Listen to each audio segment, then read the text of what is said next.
I'm involved in a project right now where we're trying to update the USB stack. And there's a group of people that are active in this.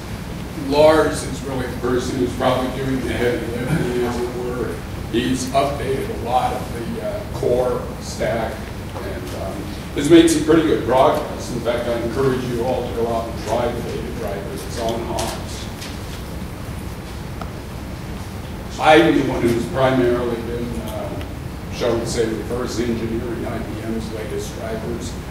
We have the 10100 source, but of course the drivers are 10162, so we've been attempting to update to the 10162 so that we have all the IBM fixes or the bulk of them, in addition to trying to fix the problems with the 10162 driver. We have a few people who are helping out with doing testing, technical support, scripting, things of that nature. And then these two gentlemen are pointing out the bugs that we're supposed to be fixing graciously. Okay, the challenges we have are several. Obviously, we lack the current source code. We do have part of it updated at this point, but we're probably never going to get 10162 because of a few issues that I'll talk about in a bit. The USB standard is a moving target. Windows didn't follow it, so of course everybody's followed Windows version if you can figure out what Windows version of the USB standard is. And then the device makers don't adhere to it. They don't even adhere to the Windows standard. And the standard itself isn't really clear in some places. It's open to interpretation. Then we have to worry about backward compatibility. There are some things in the IBM design which would be nice to fix, but we're afraid if we fix them, it will break all of the proprietary USB drivers that are out there, which we can't fix. Lack the source code, as I said before. We had a couple problems with that. One of them is that it appears that the compiler in the DK, which came with the 10100 source, is not the same version of the compiler that IBM used to build 10162, which means basically that getting binary equivalent code has been impossible. And so you end up looking at snapshots of code and trying to figure out, okay, the fact that they're jumping backwards from each other, is that because I have the code wrong, or because the compiler decided to do it differently and the code's identical? So, what was the process? Well, we disassembled 10162 using IDAFW, which is actually an old DOS program. And it's got some scripting stuff so that we can use the symbol file so that we can at least get all of the function names and stuff like that into it. We then built the 10100 source and disassembled it. You clean up all of the disassembled and we run a diff of the two. And so this is what I end up with. I get to look at this. And as you can see, the diff files are different at that point, but this is the thing I was talking about before. This is compiled. Those two, the yellow and the brown, are actually logically equivalent. What it is, it's a less than, which is jumping opposite. In other words, the two variables are flipped over, and then the jumps go the opposite direction. Do you know what compiler was used for the newer version? No. If we knew, we might be able to get our hands on it. Because then you could recompile the older one with the newer compiler. Yeah, that's what we'd like to do. Well, we've tried 3 different versions. 4 different versions, and they all make different sets of mistakes, as it were. That little snippet of code is actually the while statement right here, which you can see the less than sign in. That's what that little bit of assembler that I showed you a second before was. And so that made it even more laborious to go through, because not only did I have to fix the real differences, I had to figure out if the compiler differences were real differences. That one was pretty easy to figure out as it went. Okay, what were some of the other problems? Obviously, we had a different compiler, but one of the problems we had is we also didn't know what switches they used when they compiled it. We had to just assume they used the same switches that were in the make file, and they could have easily changed that. The other thing is the code is littered with pregnas, which turn the optimizers on and off for different functions. And I found at least in a couple of places where if I either turned the optimization on or turned it off for a given function, that I'd get binary equivalent code. So I spent lots of time going through turning optimization on and off for different functions to see. But there were some places that it just gave me different differences, which was even more fun. Well, we have some other oddities. Like I said, we tried 4 different versions of the compiler. Other oddities. I found that if I changed the length of a variable name, particularly if I significantly changed, like went from 3 characters to 10 characters, that it would reorder the numbering in the compiler, which meant now I'm trying to guess how long the variable names are in the original IBM code so that I can get the same variable order so that that isn't another issue. You're trying to figure out, okay, if I match the variables together, is BP minus 8 really BP minus 6? Are they really the same variable?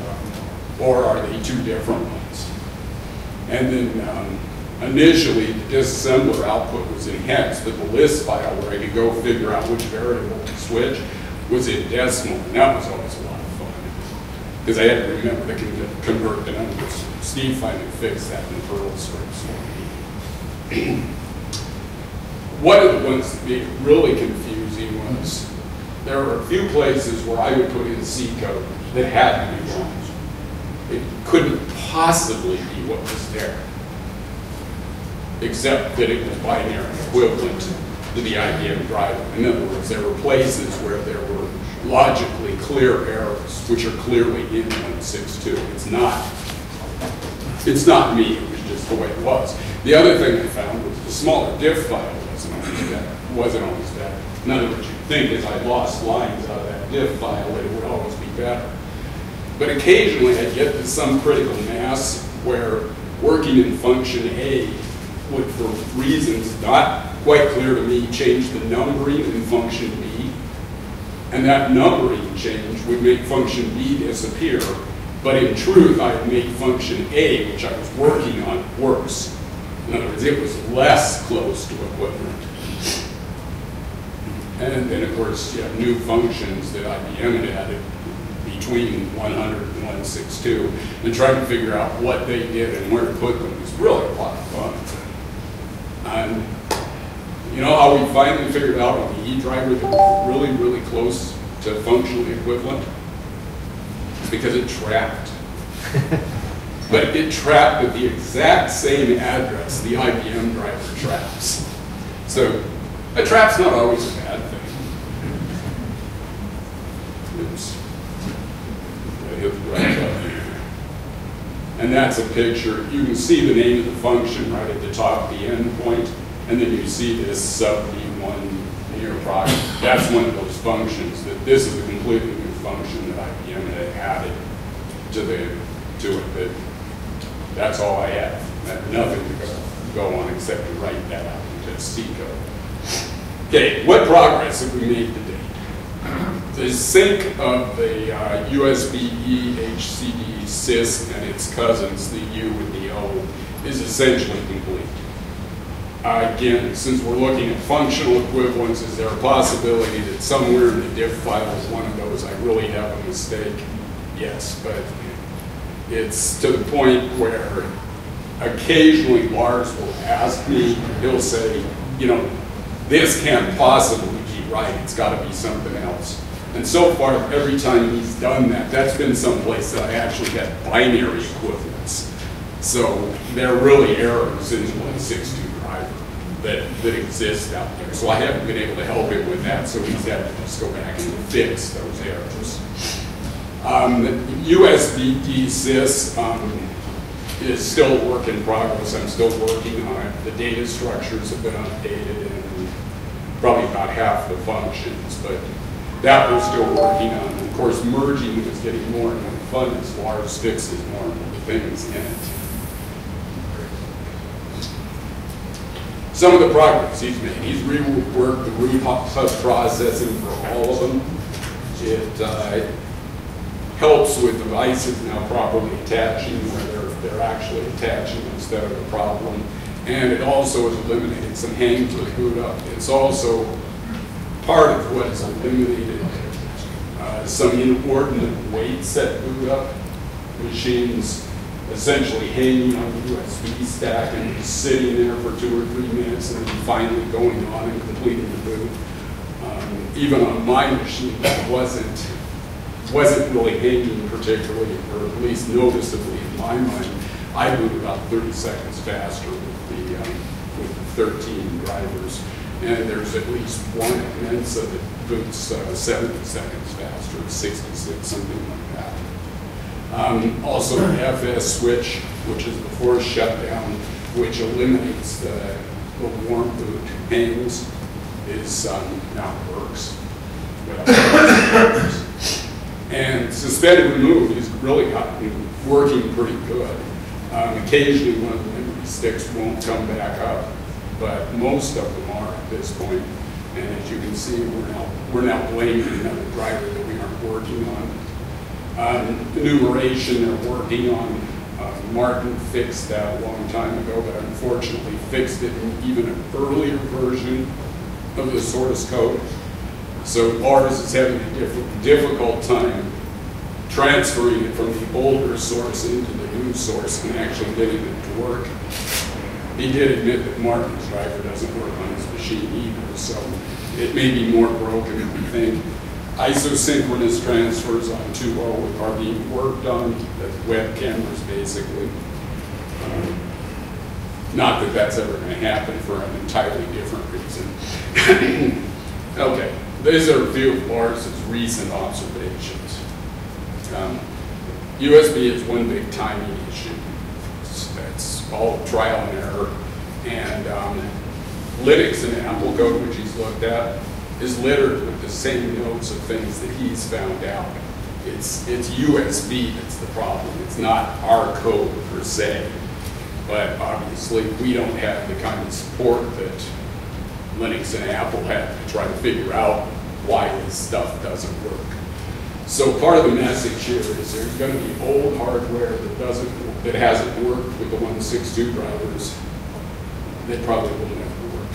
Because it's one of those things that it's kind of a decision that we've pretty much made that we're going to try to get modern hardware to work and new hardware to work. And while if someone makes a clear bug report to us about an old piece of hardware, we'll probably at least look at it. We're not going to make an effort to go back and figure out how to get legacy USB devices working. Well, what are you considering old? Give me an an example of old. 5-year-old Logitech mouse. Now, it may work.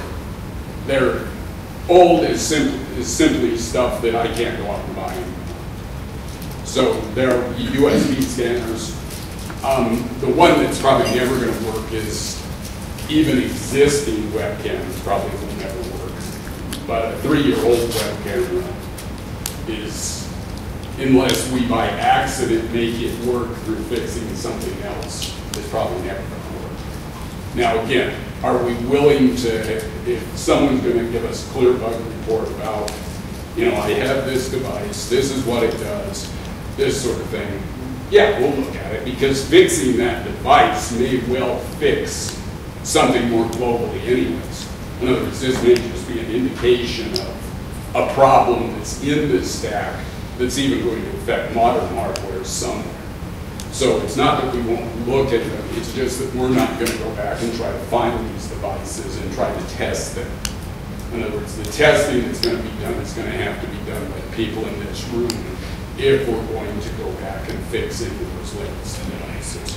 But given the choice of using our limited resources to fix legacy devices versus getting USB 3, we're probably going to do USB 3 of those two things. Because as I said, Lars is really doing this in large part by himself.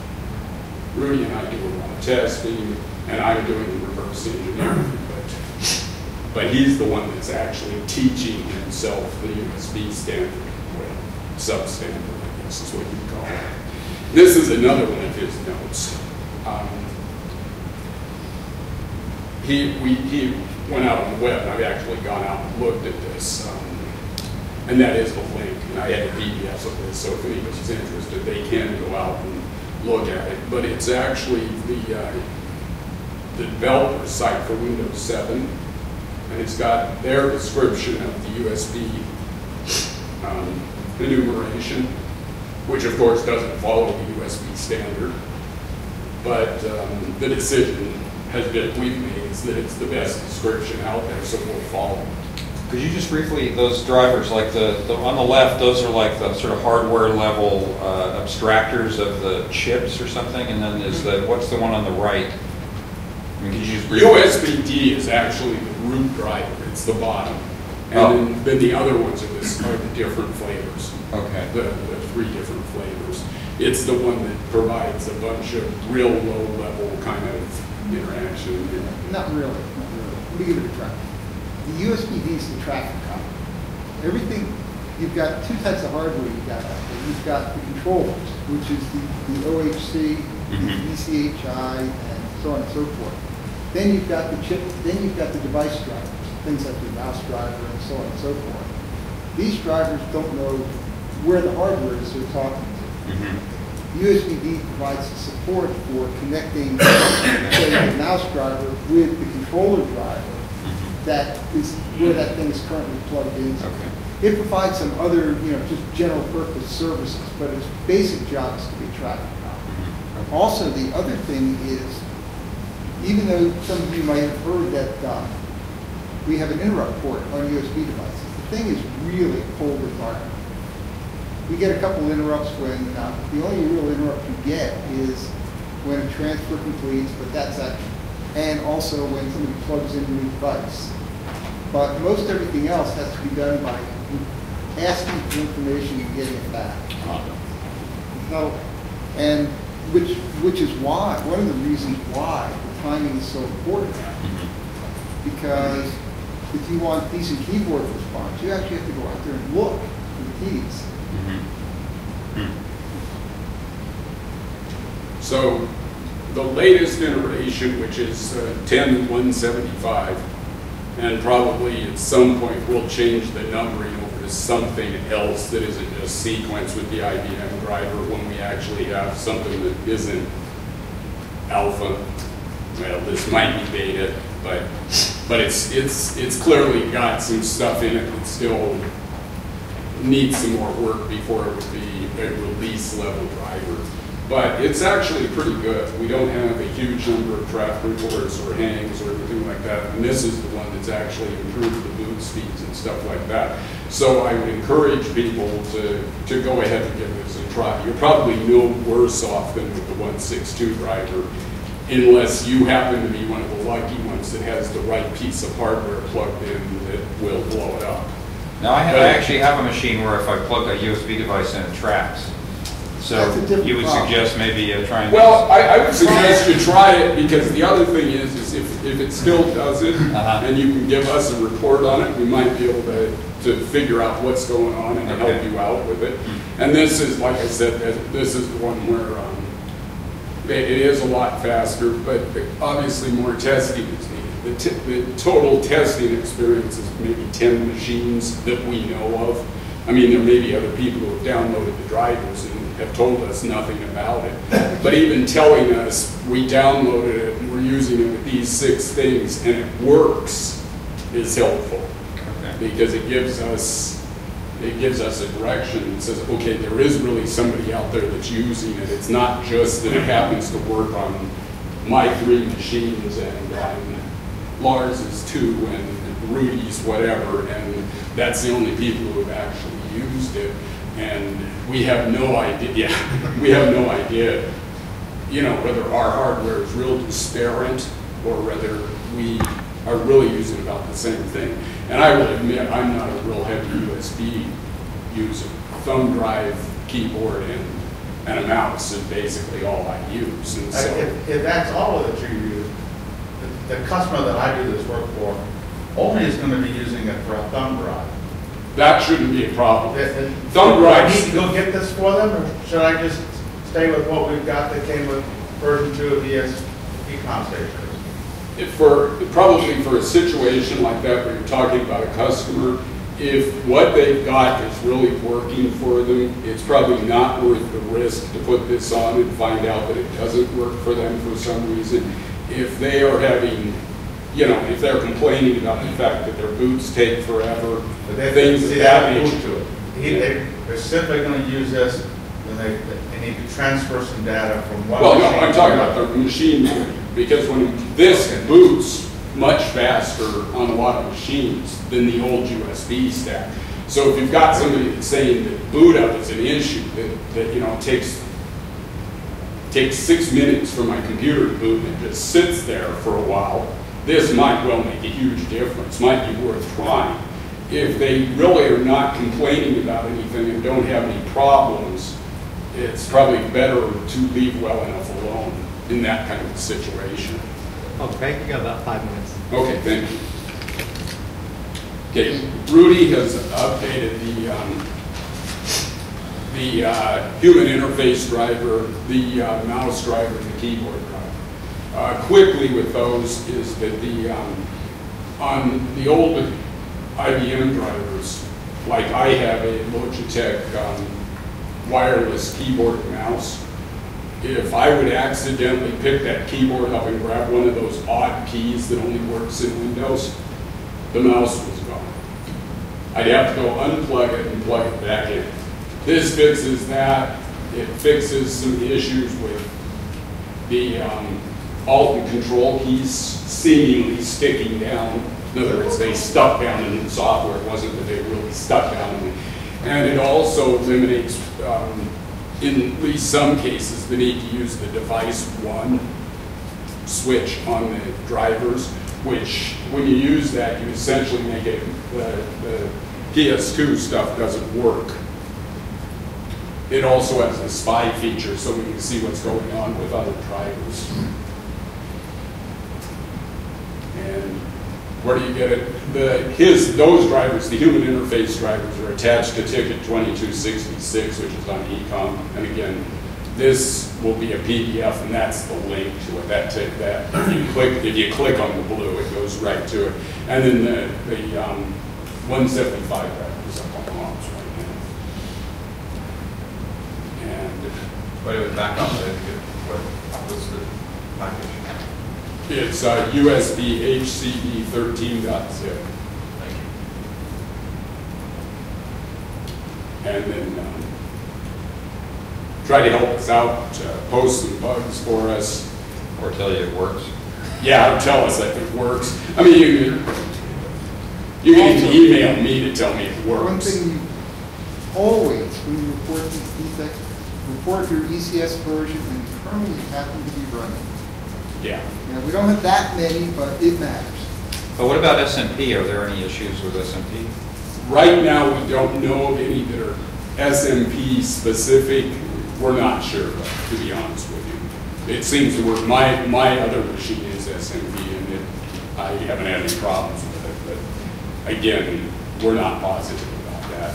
But that's true. You want to give all the information you can possibly do. Which USB? I mean, Steve and I originally, when we started this, didn't even bother to do the O driver because we didn't think anybody would be using it. Well, it's also resources. We wanted, we started with the driver we felt really needed work. And we developed the tools to be able to do what we're doing here. And then, it was just a matter of finding time to do the rest of it. And then the output of PCI-EXE is helpful. That tells us the PCI layout because there are some PCI-related issues that are part of the problem. And traps or hangs, you know, what we want you to do is just tell us when, how it happens. If it traps, take a picture of the screen and send us the JPEG of the picture because that's the trap screen. It's easier than sitting there and writing it down. Well, when this traps, you can't get much out of it because you're trapping way early in the boot. You might if you have a dump partition set up. When that stuff's coming up on the bottom of the screen, does that mean the last one that actually loaded or the one that's trying to load right now? It's generally the last one loaded because the other one generally traps pretty quickly. But There is a loading and a load egg message, but often you don't see the loading. But If you really want to get serious about helping, install a dump partition. It makes all of this stuff a whole lot less painful. And everybody has enough disk space these days. the rest of this presentation is simply how to set up a trap dump, which since I'm running out of time, I'm going to conclude right here because this is not specific in any way to the USB stack itself. And so I think we're going to have a little question and answer session We tomorrow have morning. 15 minutes before the next session, and you know, it's going to be break or question and answer. That's fine. And whoever's setting up the Skype, is that Lewis? Is that Lewis? I think so. I better find out. Okay. What? And as I said, this will be a PDF which will be available for download off of the Warpstock site. So if you know any of this information you need, plus how to set up the trap dump and the tracing, which follows in this, will be up there. Yeah. Real quick one. If we start to do this, how easy is it to swap the old stuff back in and the new stuff out? It's real easy. All you do is back the old stuff up. We're talking if you change them all, what is it, 7 drivers. Yeah. And so what you would do is just name those 7 corresponding drivers something else, copy them in. The only thing I would say is just have an alternative way to boot the machine. Yeah. Because obviously, potentially, it will trap the machine on boot, so you're not going to be able to change it from that partition. But that would be the only warning I would have for you is just make sure you have an alternate way to boot the machine. So in general, if my customer is happy because he only boots the machine up once or twice a week, doesn't care about the boot time, and he's only using a thumb drive to transfer information, I don't need to put... Right. If what he's got is working, keep it. Assuming he doesn't have any troubles with the thumb drive. It's like everything else. You don't have a problem, you don't have a problem. It sounds logical, and it is. Don't fix something that isn't broken. Even if these are really better, if they're happy, I would leave them happy rather than take And is even there the that big slightest. a difference between thumb drives if he's Yes. using a 2.0? Yes, there's a difference between every piece of hardware you buy. Yeah. So I just want to make sure he's using the In right fact, thumb the what is it, CSH switch on the mass storage driver,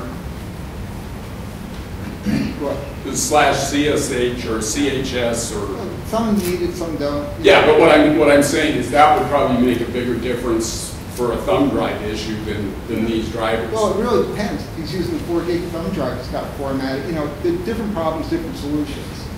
But the thing is, there's 2 reasons to try the new drive. One is it doesn't work. The other, you'd like to tell us whether it works for your stuff. And the latter is your choice. You know. Yeah. The first one, I think, if you've got stuff that doesn't work, I think you're going to feel a need to try the new drive. So it doesn't become a question, it's just a matter of when. Anything else? If anyone has any questions that arise later, feel free to come up and ask them. Thanks. Thank you.